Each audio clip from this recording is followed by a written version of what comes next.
모낭에다가 영양 공급을 할 수 있는 모든 주사를 모낭 주사라고 보통 표현하기도 해요. 그런 주사가 이제 종류가 여러 가지가 있죠. 아주 종류가 너무 많아요. 흔히 우리가 이제 메조테라피라고 그래서 피부에도 메조테라피라는 걸 하고 두피에도 메조테라피라는 걸 하는데, 아주 얕은 층에다가 앰플로 나오는 공장에서 만들어지는 성장 인자들이나 단백질들이나 이런 것들을 두피에다 주사로 넣어주는 거죠. 그거를 이제 보통 일반적으로 모낭 주사라고 그래요. 보통 이제 이름이 정확히 모르겠네. 리제너라 그래가지고 뭐냐면은 뒤에 있는 모낭을 몇 개를 뽑아요. 몇 개 있는 모낭을 뽑아서 갈아가지고 거기다 이제 약품 처방을 좀 해가지고 그거를 두피에다가 놔주는 거예요. 그러면은 그 모낭 주변에 있는 여러 가지 모발 성장에 도움이 되는 본인 몸에서 나오는 그런 것들을 두피에다가 뿌려주면은 모발 성장에 좀 도움이 된다라고 하는 그런 것도 있어요. 그런 것도 이제 모낭 주사라고 얘기를 하고, 모낭 주사는 그래서 병원마다 모낭 주사라고 하는 게 종류가 다 다를 수 있습니다. 그래서 어떤 모낭 주사인지 한번 살짝 보시고 판단하셔야 되는데, 제가 기본적으로 말씀을 드리면요, 항상 말씀을 드리는 게 뭐냐면은 먹는 약 그 피나스테로이드, 두타스테로이드 효과를 100점이라고 볼 때에 미녹시딜 점수가 15에서 20점 정도. 그 다음에 사람마다 다를 수 있어요. 어떤 사람 미녹시딜 효과가 엄청 많이 나오시는 분들도 있긴 한데, 바르는 미녹시딜 말씀드립니다. 그리고 레이저가 한 10점에서 15점 정도, 그 정도고, 그 다음에 나머지는 제가 볼 때는 5점 미만 정도인데 얼마인지는 잘 모르겠다라는 제 생각은 아직은 변하지 않고 있습니다. 그거를 깰 만한 모낭 주사는 아직은 안 나온 것 같아요. 제 생각은 그래요. 보통 이 메조테라피나 모낭 주사의 효과나 이런 거에 대한 논문이나 이런 것들은 상당히 아직까지는 일관적으로 나오진 않고 있어요. 일관적으로 막 좋다 이렇게 나오진 않고 있어서 저는 크게 추천해드리진 않습니다. 정수리 쪽은 꼭 약을 먹고 꼭 수술을 받으셔야 된다. 왜냐하면은 약만 먹고도 정수리는 많이 개선이 되는 경우들이 많고, 그래서 그걸로 그냥 수술을 안 할 정도로 되는 분들도 많고, 그 다음에 약을 드시면은 심어야 되는 모낭들이 숫자가 좀 줄어드는 경우들도 종종 있기 때문에 정수리 쪽은 약을 꼭 드시고 6개월, 최소한 6개월 이상 드시고 수술 받는 게 좋다라는 거 제가 맨날 설명드리잖아요. 정수리 쪽은 특히 약발이 잘 나오는 부분이고, M자에 비해서는 어떤 면적이 팍팍팍 줄어드는 게 보이는 그런 부분들이기 때문에, 근데 이렇게 확 좋아지는 분은 약 드시는 분의 한 30-40% 정도밖에 안 되지만, 그래도 그 확률은 매우 높은 거기 때문에 무시할 수 없는 거다라는 거, 이거 꼭 기억하셔야 돼요. 이거 다 약만 드신 분들이에요. 제가 이 사진을 되게 좋아하는데요. 약 먹고 이만큼이 좋아지면은 이 환자 입장에서는 이것도 탈모고 저것도 탈모고 이게 뭐 좋아진 거예요 라고 말씀하시는 분들이 많은데, 사실 수술을 하는 입장에서는 정수리 쪽이 엄청나게 많이 줄어들었거든요. 이 면적이, 정수리 쪽 면적이 엄청 많이 줄어들었는데, 어떻게 보면은 이 부위 있잖아요. 이 부위는 약 먹기 전에는 이 부위는 수술을 해야 되는 부위였지만, 약을 먹고 난다면은 수술을 안 해도 되는 부위로 바뀐 그런 부위가 생긴다는 거죠. 그렇기 때문에 약을 꼭 잘 드시고 그 다음에 수술을 하면은 조금 더 원하시는 데다 더 많이 밀도 있게 심을 수가 있다는 거, 요거를 항상 기억을 하셔야 돼요. 기억하시고 이렇게 추천을 해주는 병원을 꼭 찾아가세요. 이분 같은 경우도 수술하러 오셨다가 그냥 약만 먹고 그냥 끝났습니다. 사실 병원 매출의 입장에서 봤을 때는 이분 같은 경우는 진짜 돈 싸들고 수술하려고 맘 먹고 오신 분이었는데, 안 하고 수술 안 하고 이렇게 해서 그냥 끝내버리니까 저희 병원 입장에서는 사실은 수입이 줄어들었죠. 근데 저는 그렇게 생각합니다. 이렇게 하면은 나중에 이분이 환자를 또 데리고 오시더라고요. 그래서 저는 좀 멀리 보면은 이게 또 맞는 것 같아요. 제가 돈 욕심이 없는 게 아니라 멀리 보면은 그게 맞는 것 같습니다. 제프송님, 민머리 하면 점점 머리숱이 적어지나요? 아니죠. 그럴 일은 없죠. 왜 머리 민다고 머리숱이 줄어들겠어요? 원래 머리숱이 점점 줄어들고 있는 상태에서도 탈모가 진행이 계속 되는 거죠. 어떻게 보면은 오히려 반대로 얘기하시는 분들이 많은데, 원장님 삭발하면 머리숱이 많아지나요? 옛날에 그 애기들 베넷머리 같은 거 이런 게 있으면은 머리 한번 밀어주면은 머리가 더 굵어진다고 그래가지고 애기들 머리 밀어주고 그랬었거든요. 근데 그것도 별로 효과 없죠. 밀고 나면 이제 머리카락이 까질까질하게 좀 짧게 올라오니까 좀 굵어지는 느낌이 날 뿐이고, 아이들이 처음에 태어났을 때는 머리카락이 어렸을 때는 좀 가늘다가 점점 굵어지는 과정을 겪기 때문에 밀어줘서 머리가 삭발했기 때문에 더 굵어졌다고 생각하시는 분들이 있었는데, 과학적인 근거는 없습니다. 저희 병원에도 PRP 만들어서 할 수 있는 세트 다, 키트 다 되어 있고, 메조테라피, 모낭주사 같은 거 넣을 수 있는 거 다 됩니다. 저희도 옛날에 초반에 저 개원 초반에 초기에 몇 번 해봤었어요. 그럼 무료로도 해드리고 뭐도 해보고 그런 거 두피 치료사도 두고서는 티켓도 끊고 그랬어요. 티켓 뭐 한 몇 개월 티켓 끊고 그러면은 그 중에 몇 프로는 그 두피 관리사가 갖고 뭐 나머지는 제가 갖고 뭐 이런 시스템으로도 해보고 해봤는데 우선은 제가 상담을 할 때에 이거 효과 좀 있으니까 이거 수술하시고 이거 꾸준히 받으시면 훨씬 결과가 좋습니다. 한 달에 뭐 한 3-40만 원씩만 더 쓰시면 되니까 우리 이제 매달 일주일에 2번 정도 일주일에 한두 번 맨날 보고 좀 친해져요.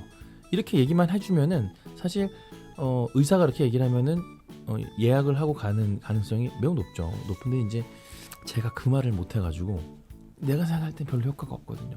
제가 생각하는 치료 효과는요. 제가 생각하는 치료 효과의 가장 핵심 중에 하나는 논문이에요. 논문. 정말로 치료 효과가 있다면은 논문들로 실험군, 대조군 몇 명씩 뭐 2명 이러면 안 되는 거 아시잖아요. 실험군, 대조군 의미 있는 정도의 차이로 연구해서 차이가 몇 프로 이상 났다. 이러면은 근데 그게 예를 들어서 그 실험을 그 주사 약 파는 회사에서 실험을 했다. 이러면 또 약간 색안경을 끼고 봐야죠. 색안경을 끼고 보고. 근데 그럼에도 불구하고 그 회사에서 발표한 거 말고도 다른 선생님들이 꾸준히 계속해서 효과가 있느냐는 논문들이 좀 나오고 그 다음에 학회에 가서 제가 직접 듣는 거죠. 사람들이랑 같이 얘기를 해서 직접 얘기를 해서 들어보고 이렇게 들어봤을 때 저는 그 3가지를 같이 종합해서 봅니다. 논문이 어떻게 나오고 돌아다니는지 그 다음에 그게 다른 의사들한테서도 또 여러 번 반복적으로 나오고 있는지 그 다음에 학회 뒷자리 뒷담화 뒤에서 사람들이랑 밥 먹으면서 술 마시면서 진짜로 선생님 그거 해보니까 진짜 괜찮은 것 같아요. 어때요? 이런 거 있잖아요.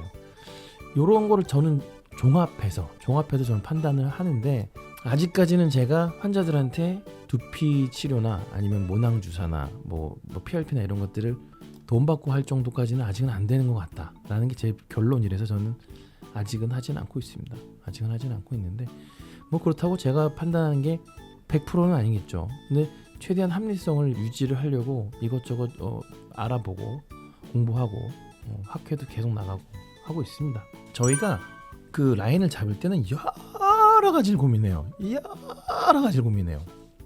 사람의 나이, 그 다음에 이 사람의 뒷머리카락 질, 그 다음에 탈모 진행 속도, 그 다음에 뒷머리카락이 얼마나 많이 있는지 없는지, 머리카락이 얼마나 굵은지 가는지 이런 거에 따라서 적절하게 잡을 수 있는 것들이 많이 달라지거든요.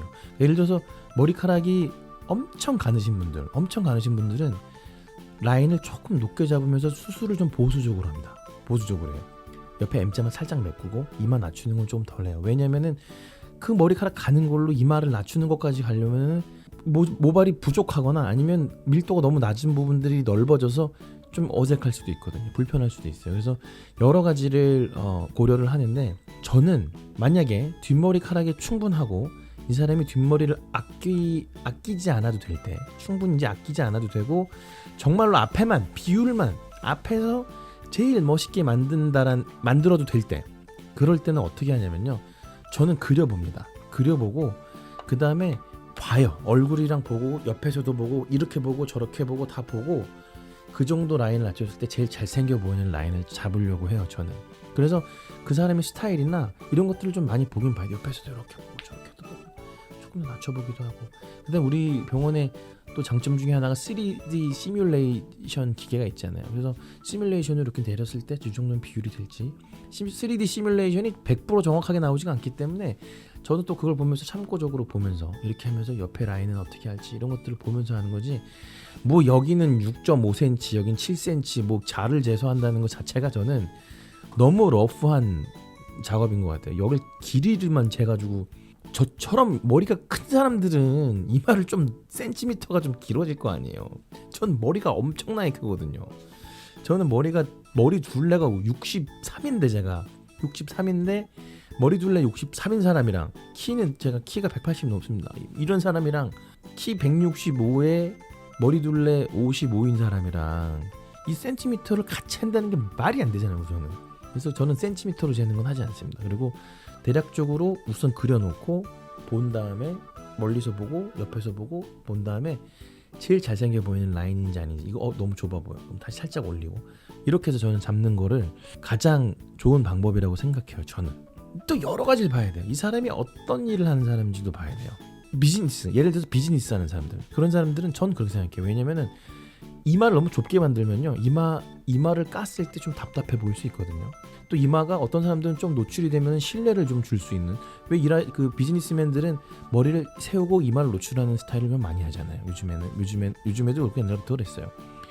그럴 때는 이마를 조금 넓게 잡는 것도 나쁘지 않고 그래요. 상황을 딱 보고 하는 거죠.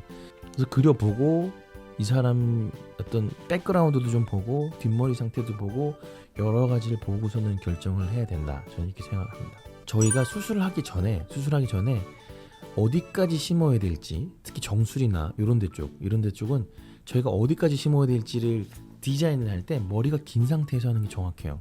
그분이 머리를 평생 머리를 삭발하고 다니실 분이 아니면은 머리를 긴 상태에서 어디까지 심을지를 보는 게 정확합니다. 머리를 밀면은 어디까지 심어야 될지가 헷갈릴 때가 되게 많아요.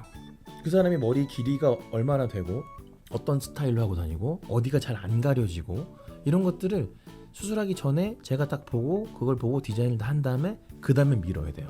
그 다음에 미는 게 정확한 수술을 위해서 훨씬 좋습니다. 그래서 저희가 수술하러 오실 때 머리 밀지 말라고 말씀드려요. 그 이유도 있고, 첫 번째는 그 이유도 있고, 두 번째는 어차피 제가 다시 밀어야 돼요.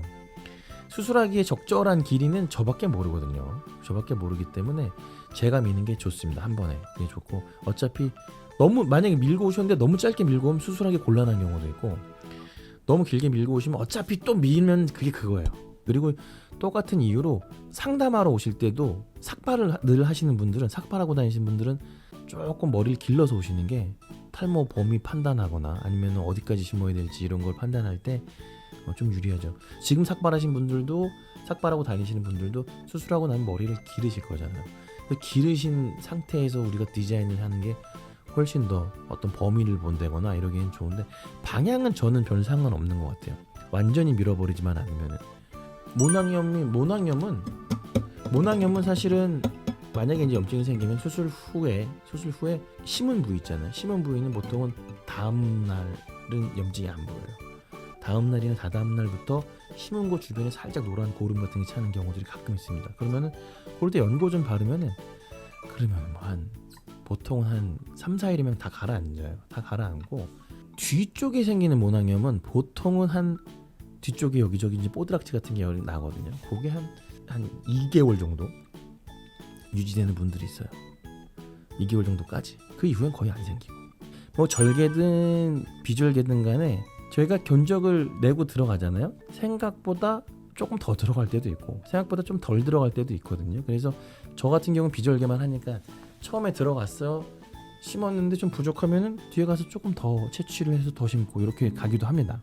수술 전에는 4,200모 정도면은 될 줄 알았는데 선생님께서 그게 이제 심다 보니까 보통은 한 10% 정도까지는 견적 오차가 나요. 저희가 수술하기 전에 여기 심으려면은 얼마 정도가 들어가겠다라는 거를 그래도 꽤 정확하게 계산하기 위해서 거기 면적을 좀 재고 이거를 이게 몇 평방 센티미터인지 계산을 한 다음에 그 다음에 내가 1평방 센티미터에 넣는 거를 그 밀도를 곱해가지고 뭐 이렇게 해서 계산을 하고 들어가지만 항상 맞지가 않거든요. 항상 맞지가 않고 맞을 수가 없어요. 사실은 맞을 수가 없어요. 항상 맞출 수가 없습니다. 예. 대부분은 조금씩은 차이가 나고 조금 차이가 많이 날 땐 10% 이상이 날 때도 있어요. 그럴 수도 있나요가 아니라 그걸 딱 맞추는 게 더 불가능하다. 그럼 4,200모 저 4,200모 심겠습니다 라고 하고 들어가서 4,200모를 딱 심고 나왔으면은 정말로 여기 필요한 게 4,200모였기보다는 4,200모에 맞추시려고 원장님이 더 많이 심거나 덜 심었을 가능성이 더 높아요. 제가 볼 때 딱 맞출 수가 없어요. 예. 사람인지라. 그리고 계산하는 게 그렇게 정확할 수가 없거든요. 본인 것들이 어떤 뒷머리 상태나 심을 수 있는 밀도나 이런 게 사람마다 좀 다르기 때문에 그럴 수 있다는 거. 네. 시기는 언제인가요? 수술 후 6개월째에는 심은 모발이 다 올라온 상태가 아니에요. 그래서 빈대가 좀 있어요. 빈대가 있는데 거기가 모발이 올라올 만한 자리일 수도 있어요. 6개월째에는. 그래서 저희가 최소한 보통 1년 정도는 봅니다. 1년 정도는 보고 조금 길게 볼 때는 1년 4개월 정도. 근데 딱 봐도 예를 들어서 수술을 하고 난 다음에 이런 분들이 가끔 계세요. 뭐냐면 수술하고서는 다음날 머리 감으러 병원에 오시다가 택시 같은 데 틱 부딪혀서 피를 줄줄 흘리면서 왔는데 보니까 여기 모낭이 막 빠져 있어. 이런 경우는 어쩔 수 없잖아요. 그럴 때는 그건 기다린다고 해서 나지 않을 거거든요. 그럴 때는 보통은 6개월에서 8개월 사이에 그냥 해버리기도 해요. 그럴 때는 확실히 거긴 안 나올 것 같을 때는 그렇게 하는데 보통은 1년 넘어서 하는 게 좋습니다. 약이 탈모를 완전히 멈춰주는 효과만 있는 게 아니라 기존 모발들 중에 좀 모발들을 좀 굵고 개수도 좀 늘려주고 하는 역할도 좀 하거든요. 그러니까 피나스트리드나 두타스트리드 같은 약물은 꼭 같이 드시면서 하셔야 돼요. 46세신데 나름 빠지는 머리 다 빠졌다고 생각하신다면 탈모가 속도가 매우 빠르신 분이고 이런 경우에는 먹는 약 바르는 약 다 해가지고 수술 효과까지 다 해서 볼 건 다 봐야죠. 에이 뭐 심었는데 뭐 먹는 거랑 바르는 거 뭐 안 할래 이렇게 여유 부릴 때가 아니라는 겁니다. 열심히 하겠습니다. 자 들어가도록 하겠습니다. 붕성